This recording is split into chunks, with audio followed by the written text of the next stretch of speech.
जीवन की सारी प्रथम भावनाओं से भरे इस अनाथालय के सबसे बड़े कमरे में राघव रहता था।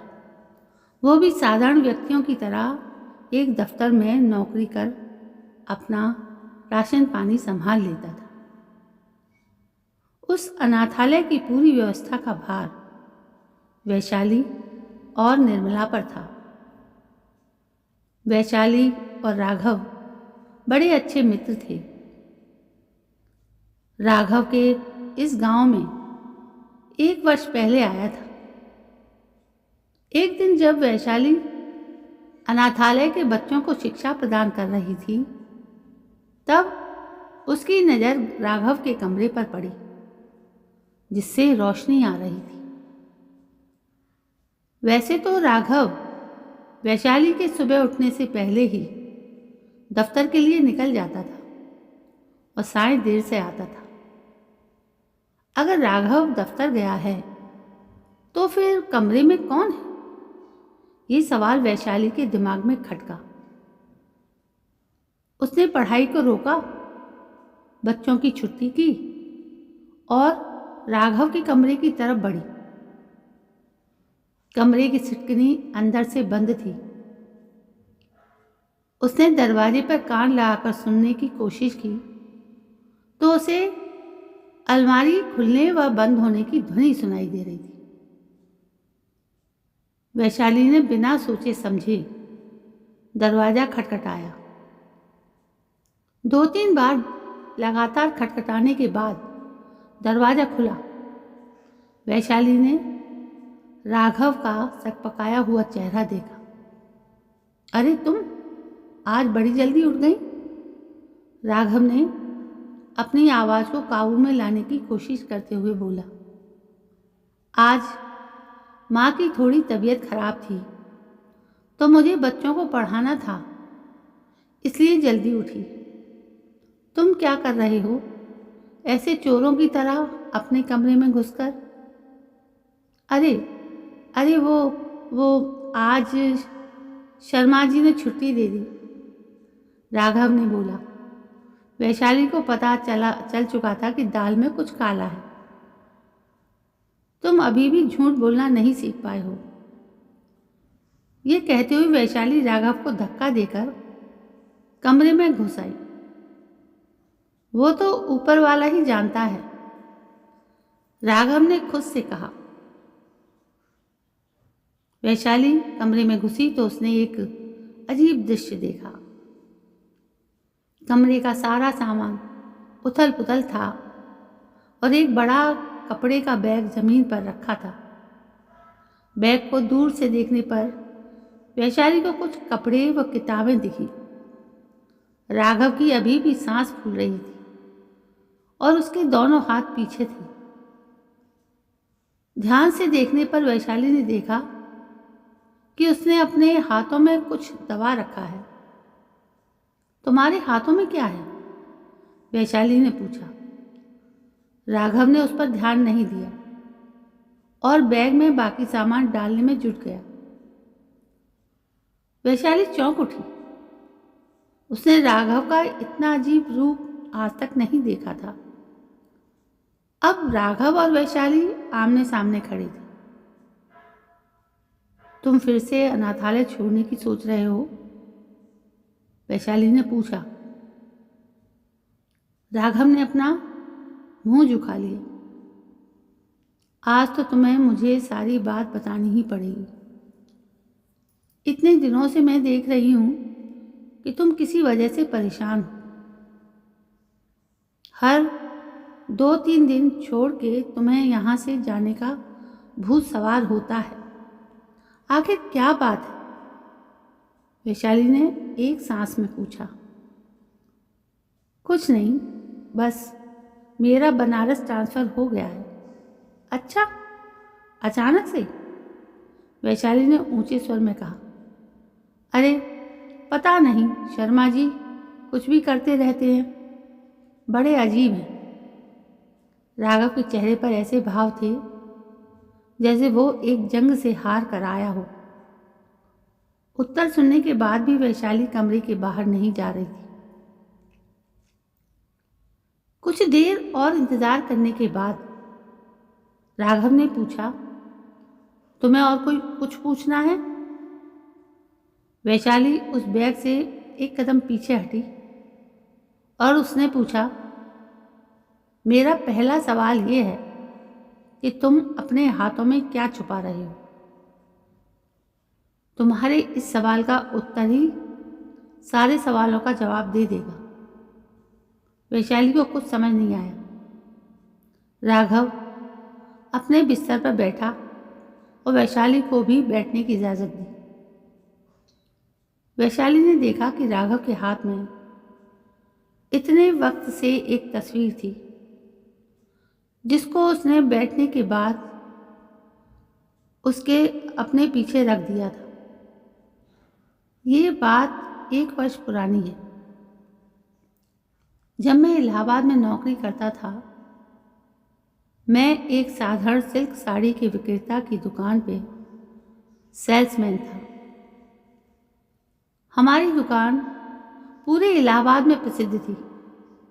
लोग दूर दूर से आकर हमारी दुकान से सामान खरीदते थे। एक दिन कानपुर शहर के एक बहुत नामी नेता आशुतोष टंडन हमारी दुकान पर अपनी महिला कर्मचारी को लेकर आए। मैं उस समय एक व्यक्ति को साड़ी दिखा रहा था। उनकी कर्मचारी को जब मैंने देखा तब पता नहीं अचानक मेरे मन में कुछ अजीब सा हुआ जिसने मेरा दिल खुश कर दिया। मैं कुछ मिनट तक उसको देखता ही रह गया। मासूम चेहरा और उस पर बड़ी बड़ी आंखों में मैं खुद को देखने लगा था। नेता साहब मालिक से कुछ बहुत गंभीर बात कर रहे थे और उनकी कर्मचारी उनके बगल में खड़ी थी। अचानक से मालिक ने मुझे बुलाया।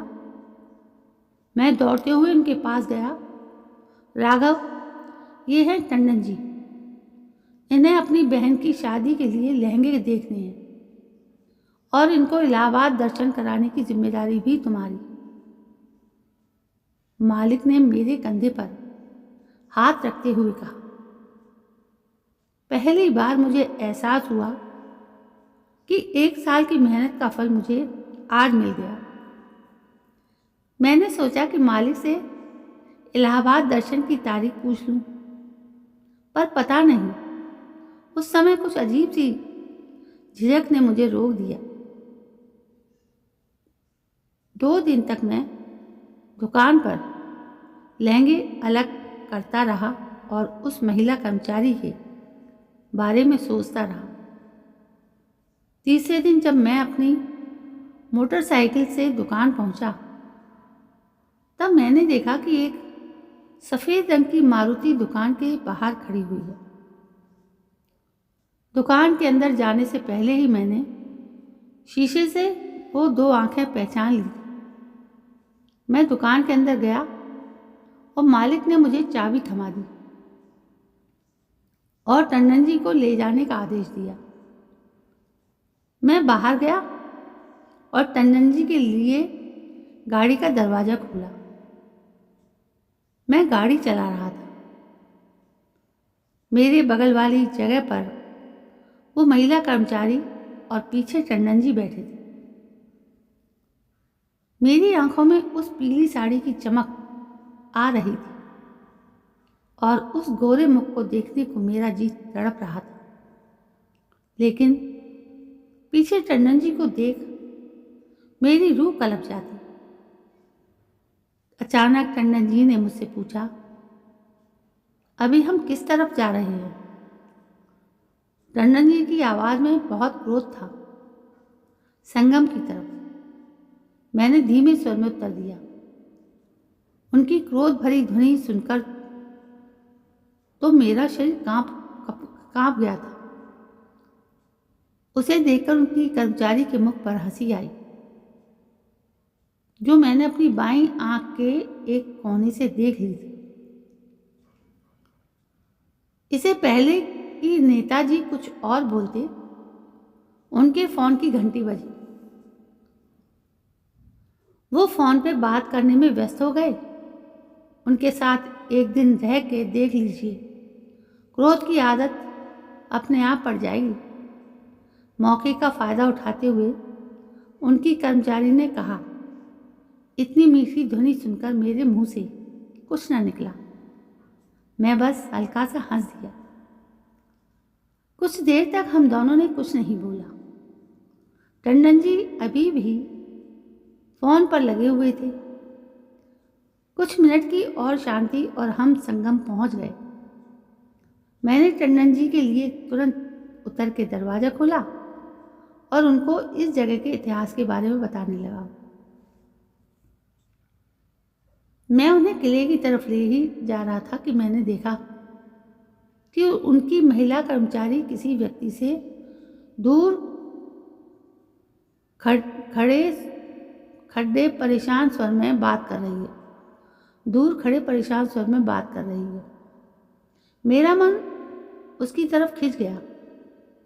मुझे उनसे बात करनी थी और मेरा निश्चय इतना अटल था कि मैंने तरीका भी निकाल लिया था। मैं टंडन जी को लेकर एक नौका के पास चला गया और नौका को पैसे देकर संगम स्नान करने को कहा। टंडन जी भी पंडित किस्म के थे तो उनका मन भी प्रसन्न हो गया। कुछ ही देर में नौका उनको लेकर चली गई और मैं उनकी तरफ बढ़ा। वो अकेले तट के किनारे एक खटिया पर बैठी थी। मैं उसके आसपास मधुमक्खी की तरह मंडराने लगा। वो भी मुझे देखने लगी। आप कुछ चिंतित लग रही हैं? बहुत हिम्मत करके मैंने पूछा। ऐसा कुछ नहीं है, उन्होंने कहा और हल्के से खिसक के मुझे अपने पास बैठने का आदेश दिया। मैं पहले थोड़ा हिचकिचाया, फिर अंत में जाके बैठ गया। मैंने उनको देखा तो वो अभी भी गंगा जी की ओर निहार रही थी। टंडन जी कहाँ हैं? उन्होंने मुझसे पूछा। वो संगम स्नान करने गए। संगम में स्नान करने का बहुत महत्व होता है। जो व्यक्ति कुंभ मेले के समय संगम में स्नान करता है उसे अमृत की प्राप्ति होती है। कुंभ हर बार है। मैं खत्म ही नहीं कर पाया था कि उन्होंने मेरे हाथों को उठाकर अपने सिर के नीचे रख लिया और रोने लगी। उनके आंसू बारिश की बूंदों की तरह मेरी हथेली को भिगो रहे थे। मेरे दिल की रफ्तार बहुत तेज हो चुकी थी और मैंने बोला कि आप क्यों रो रही? अचानक से क्या हो गया? उन्होंने अपना सर मेरी हथेली से हटाया और बोली, अभी मुझे कानपुर के अस्पताल से फ़ोन आया था कि मेरी माँ बहुत बीमार है और इलाज के लिए जल्दी ही 50,000 रुपयों की ज़रूरत है। वो इकलौती है जिन्होंने मेरी बचपन से आज तक देखभाल की है। कहाँ से लाऊंगी मैं इतने पैसे? टंडन जी से मांग लीजिए, मैंने उससे कहा। वही तो सबसे बड़ी दिक्कत है। मेरी माँ एक अनाथ आश्रम चलाती है। अधिक फंड ना होने के कारण मैंने अनाथ होने का बहाना बनाया था और ये भी कहा था कि मेरी देखभाल करने वाला कोई नहीं है। यह सुनकर टंडन जी को दया आई थी और उन्होंने मुझे नौकरी पर रख लिया था। अब मैं उनको कैसे कहूँ कि मेरी एक माँ भी है? मैं बहुत बुरी हूँ। ये कहकर उन्होंने मेरा हाथ और जोर से पकड़ लिया। परेशानियां व दिक्कतें सबके साथ आती हैं, बस उनका समझदारी से सामना करना चाहिए। मैं कोशिश करूँगा। ये सुनकर उन्होंने मुझे गले लगा लिया। मैं मंद रह गया और उस वक्त कुछ देर वहाँ बैठकर मैंने उनको हंसाया। तब तक टंडन जी भी आ गए थे। उनके मुख पर चंदन का टीका और खुशी थी। वो गाड़ी की तरफ बढ़े और रास्ते में उन्होंने मुझे 20 रुपए की टिप दी। ये देखकर वो हंस रही थी। गाड़ी चलाते वापसी में पूरे वक्त में इस भाव में खोया रहा कि क्या उनको भी मुझसे प्यार हो गया है। रात हो चुकी थी और मैं गाड़ी लेकर दुकान के बाहर खड़ा था। तभी मैंने देखा कि सामने से वो आ रही है, अकेले। मैं अपना हुलिया सुधारने ही वाला था कि उसने मेरा हाथ पकड़ के कहा, 3 दिन बाद टंडन जी की रैली है यहाँ। ये कहकर वो चली गई। राघव का गला सूख चुका था। उसने एक घूंट पानी पिया, थोड़ी देर रुका। उसने वैशाली के मुख पर ऐसा तेज देखा कि जैसे ही उसकी कहानी खत्म होगी वैसे ही वो उसको डांटेगी। मैंने किसी तरह के अपने मालिक से, परिवार वालों से, अपनी पूंजी से जमा करे और अंत में उस दिन तक मेरे पास पूरे पैसे इकट्ठे थे। अंत में वो दिन भी आ गया। मेरी उनसे फ़ोन पर भी रोज़ बात होती थी। मुझे अब यकीन था कि उसे भी प्यार है। मैं अपने घर में उनके फ़ोन का इंतज़ार कर रहा था। मैंने उसके 7 सपनों में 7 फेरे तक ले लिए थे। मैं पूरी तरह से उसके प्यार में डूब चुका था। अचानक मेरा फ़ोन बजा और एक व्यक्ति बोला, इस नंबर के जो उपभोक्ता हैं उनका रोड में एक्सीडेंट हो गया है। मैं बिना जूते के अपनी मोटरसाइकिल से जल्दी से वहाँ पहुँचा तो पता चला कि टंडन जी एक्सीडेंट से अकस्मात स्वर्ग सिधार गए और ड्राइवर और उसकी महिला कर्मचारी अस्पताल में भर्ती हैं। मैं जल्दी से अस्पताल पहुंचा तो मैंने देखा कि दोनों की हालत गंभीर है। 2 दिन तक मैं उस सरकारी अस्पताल में रहा। इस बीच मैंने जैसे तैसे उन 50,000 रुपयों को सही जगह पर पहुंचा दिया। तीसरे दिन डॉक्टर ने कहा कि महिला कर्मचारी बच तो गई है, लेकिन उसकी याददाश्त पूरी तरह से चली गई। उसे कुछ याद नहीं रहेगा, न मैं न वो प्यार भरे लम्हे। वैशाली अब अपने आप को रोक न सकी और चिल्ला पड़ी, कौन सा प्यार? वो बस तुमसे मदद मांग रही थी और तुमने उसको प्यार समझ लिया।